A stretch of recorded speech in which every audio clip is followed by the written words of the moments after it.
नमस्कार मित्रों, मैं आदर्श आज पुनः आप सभी का मेरे यूट्यूब चैनल पर स्वागत करता हूं। जैसा कि विगत वीडियो में हम लोग देख रहे हैं कि हमने एनसीईआरटी समरी सीरीज़ की शुरुआत की है, जिसमें हम अध्यायवार समरी को पढ़ते हैं और उसे समझने का प्रयास करते हैं। तो इसी कड़ी में हमने अध्याय 1 से इस कड़ी की शुरुआत की थी और अध्याय 10 तक इसको कंप्लीट किया था। आज अध्याय 11 प्रकाश को पढ़ेंगे तथा इसके समरी को देखेंगे। तो चलिए बिना लेट किए हुए हम अध्याय 11 प्रकाश यानी लाइट की तरफ चलते हैं। तो देखिए मित्रों, यह है अध्याय 11 प्रकाश। चलिए इसके सारांश को देखते हैं। देखिए ये है इस पाठ में प्रयुक्त होने वाले प्रमुख शब्द, जिसमें है अवतल लेंस, अवतल दर्पण, उत्तल लेंस, उत्तल दर्पण, प्रतिबिंब, बिंब, आवर्धक लेंस, पश्च दृश्य दर्पण, प्रिज्म, इंद्रधनुष, वास्तविक प्रतिबिंब, पार्श्व दर्पण, गोलीय दर्पण, आभासी प्रतिबिंब, अभिसरित, अभिसारी लेंस, अपसरित, अपसारी लेंस। जैसा कि मैं आप सभी को दिखाता हूँ और बताता हूँ कि जो प्रमुख शब्द में जो शब्द दिए रहते हैं वो अध्याय के अंदर पूरे विवरण के साथ सम्मिलित रहते हैं। और ये रहा हमारा सारांश। अभी तक के जितने भी अध्याय हमने पढ़े उसमें सबसे बड़े सारांश में से ये सारांश लग रहा है। तो चलिए इसे पॉइंट वाइज पढ़ना शुरू करते हैं। पहला पॉइंट क्या लिखा है? प्रकाश सरल रेखा के अनुदिश गमन करता है। प्रकाश जो है वो हमेशा सरल रेखा के अनुदिश गमन करता है। कोई भी पॉलिश किया हुआ अथवा चमकदार पृष्ठ दर्पण की भांति कार्य करता है। अगर किसी चमकदार पृष्ठ पर पॉलिश किया हुआ है तो वो किसकी तरह कार्य करेगा? मिरर की तरह, दर्पण की तरह कार्य करेगा। नेक्स्ट पॉइंट, जो प्रतिबिंब पर्दे पर प्राप्त किए जा सके उसे हम रियल प्रतिबिंब कहते हैं। जिस प्रतिबिंब को पर्दे पर प्राप्त नहीं किया जा सकता है उसे हम आभासी प्रतिबिंब कहते हैं।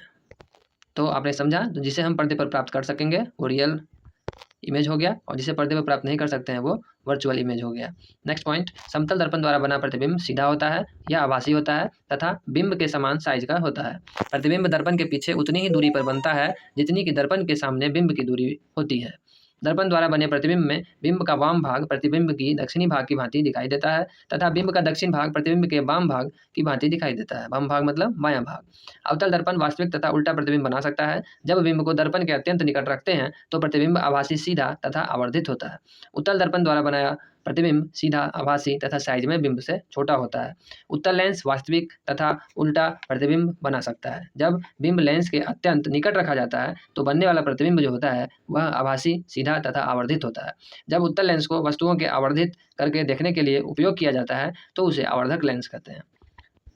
सेकंड लास्ट पॉइंट है, अवतल लेंस सदैव सीधा, आभासी तथा साइज में बिंब से छोटा प्रतिबिंब बनाता है। श्वेत प्रकाश 7 वर्णों का मिश्रण होता है। जो श्वेत प्रकाश होता है उसमें 7 वर्णों का मिश्रण होता है। तो देखा मित्रों आपने, ये था हमारा अध्याय 11 लाइट प्रकाश का सारांश और ये था हमारा प्रमुख शब्द। तो चलिए अब इस पाठ के अंदर देखते हैं, एक दो मुख्य बिंदुओं को विस्तारपूर्वक समझने का प्रयत्न करते हैं। तो देखिए मित्रों, इस पाठ में शुरू में लिखा हुआ है, क्या लिखा हुआ है चलिए पढ़ते हैं। आपने पतली झिर्री अथवा छिद्र से सूर्य के प्रकाश के किरण पुंज को कमरे में प्रवेश करते हुए देखा होगा। बिल्कुल देखा है। स्कूटर, कार तथा रेलगाड़ी के इंजनों के अग्रदीप, हेडलैम्प जिसे कहते हैं, हेडलाइट से आते प्रकाश के किरण पुंजों को भी देखा होगा, है ना? बिल्कुल देखा है। आगे कहता है, इसी प्रकार टॉर्च से भी प्रकाश के किरण पुंज को आप लोग ने देखा होगा। बिल्कुल देखा है, इसे देखा जा सकता है। संभवतः आप में से कुछ ने लाइट हाउस या विमान पतन मतलब एयरपोर्ट के टावर की सर्च लाइट जो होती है उसके किरण पुंज को भी देखा होगा। जो एयरपोर्ट पर गए होंगे उन्होंने इस चीज़ को देखा होगा। अब ये अनुभव हमें किस चीज़ का संकेत करते हैं वो हमें बताना है। तो स्वाभाविक सी बात है, जो छिद्र से भी सूर्य का प्रकाश आता है वो सीधी रेखा में दिखाई पड़ता है। स्कूटर, कार, रेलगाड़ी, इस सब का प्रकाश जो आता है वो सीधी रेखा में दिखाई देता है। तो ये सब क्रियाकलाप से हमें यही प्रदर्शित होता है, जो प्रकाश जो है वो हमेशा सीधी रेखा में गमन करता है। देखिए यहाँ पर कुछ उदाहरण भी दिए गए हैं। आगे क्या बताता है, जो प्रकाश सरल रेखा के अनुदिश गमन करता है। प्रकाश जो है हमेशा सरल रेखा के अनुदिश गमन करता है 11.1 के हिसाब से। तो 11.1 में प्रकाश के किरण पुंज को दिखाया है। देखिए प्रकाश हमेशा सरल रेखा में गमन कर रहा है। तो आगे क्या लिखा है चलो पढ़ते हैं। बूझा कक्षा 6 में किए गए एक क्रियाकलाप को स्मरण करता है। कक्षा 6 में एक एक्टिविटी कराया गया था जिसमें बताया गया था कि इस क्रियाकलाप में उसने एक मोमबत्ती की लौ ज्वाला की ओर पहले एक सीधे पाइप से और फिर मुड़े हुए पाइप से देखा था। मतलब एक मोमबत्ती जल रही थी, उसको पहले सीधे पाइप से उसने उसकी ज्वाला को, फ्लेम को देखा और फिर मुड़े हुए पाइप से देखा। तो दोनों में उसको क्या डिफरेंस आया उसने निष्कर्ष निकाला होगा। तो क्या निकाला चलिए पढ़ते हैं।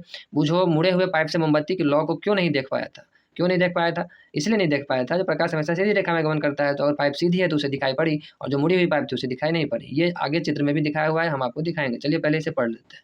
यह क्रियाकलाप दर्शाता है कि प्रकाश सरल रेखा में गमन करता है। बिल्कुल सही बात है, प्रकाश हमेशा सरल रेखा में गमन करता है।